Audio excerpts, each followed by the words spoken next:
I first started playing music when I was in 3rd grade, playing piano. The music was just really passionate to me, and I just felt drawn to it.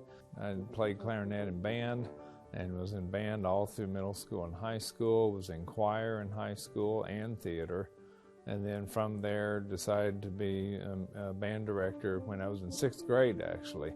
When I'm teaching a class, I usually am teaching big concepts, how to play together, not really able to hear someone individually all the time, and so sometimes they get attention. Well, if they're not playing the part right, they get a lot of attention. But if they are, then they don't get as much attention. But I'm teaching privately, there's where the creativity really comes in, because every student is different.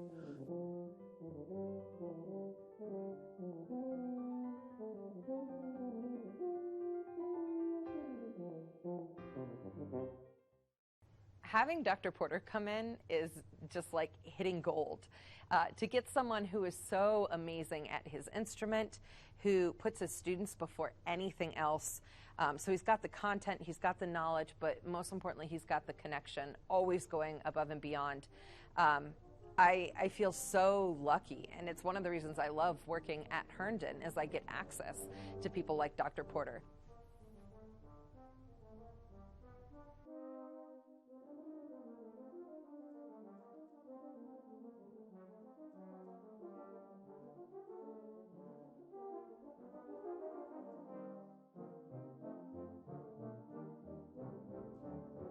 There are moments in teaching where the student suddenly has an idea or something developed, and you just go home on a cloud because it was so much fun helping them.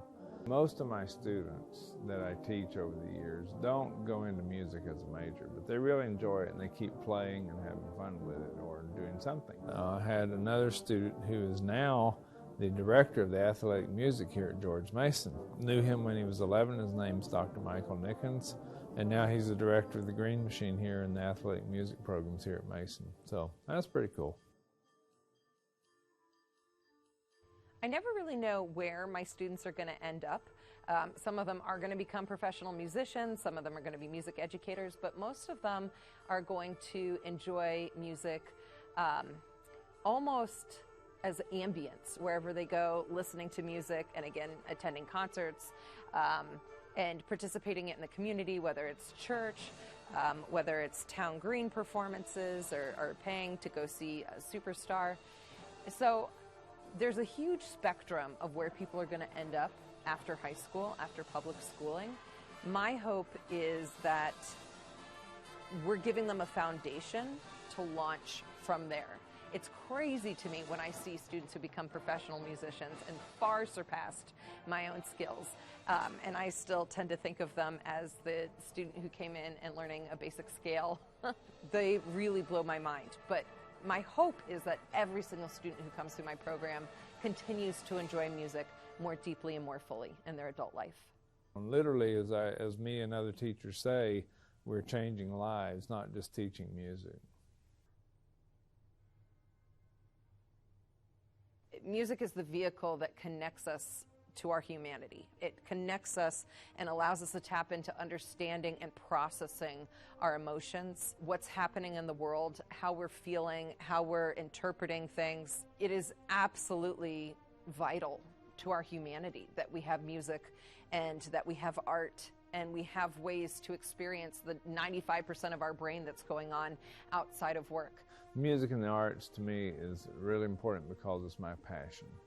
I've thought many times about, should I do something else? Is this worth it? Can I survive? And my wife can tell you too, every time I've even thought about going away from music, putting my tubas down, not doing it, I just can't. It's like I'm drawn to it. It's like a magnet. You know, you're just drawn to it and you just can't imagine doing anything else.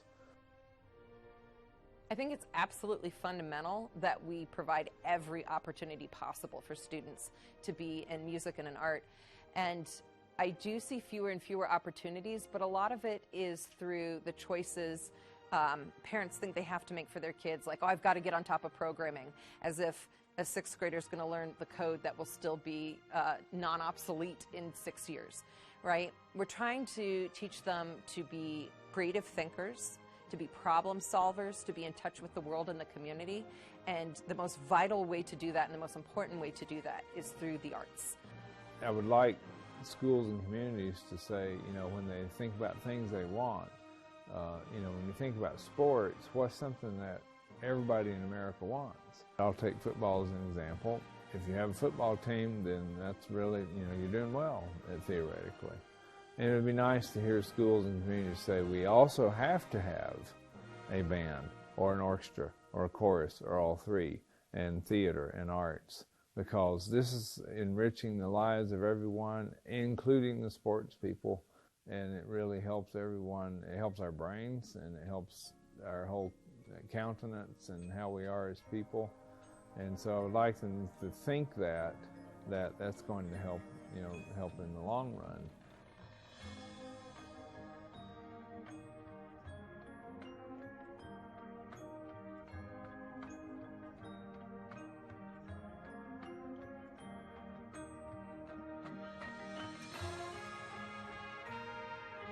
I've never met a person who wasn't an active consumer of music and the arts, right? What's the first thing we do when we want to relax? We scroll through socials. We get on Netflix. We stream services. All of those content creators have a background in the arts and in performing arts. And it's the very first thing that we do to relate to each other across humanity, across family, across friends. So it's so important that everyone has a basic working vocabulary, right, of what they like, what they're interested in. And I feel like our job in public schools is really to give you a foundation in that content for the rest of your life, whether you're a creator, whether you're a consumer, and hopefully both. The first word that comes to mind is they have to have passion about what they're doing. They really have to feel it and care about it and really want to go after trying to learn music and make it better.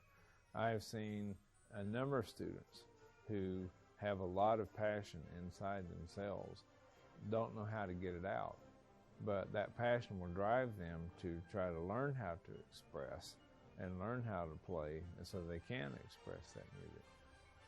When we make decisions about having longer core subjects for remediation, or we're trying to push some random skill set that is very specific to a specific industry, that information doesn't translate over, right? It doesn't translate into the skills that you need to be higher level thinking. I think it's really important that we have more support and more opportunities, especially for younger students and younger ages, to get active from the very beginning in fine and performing arts.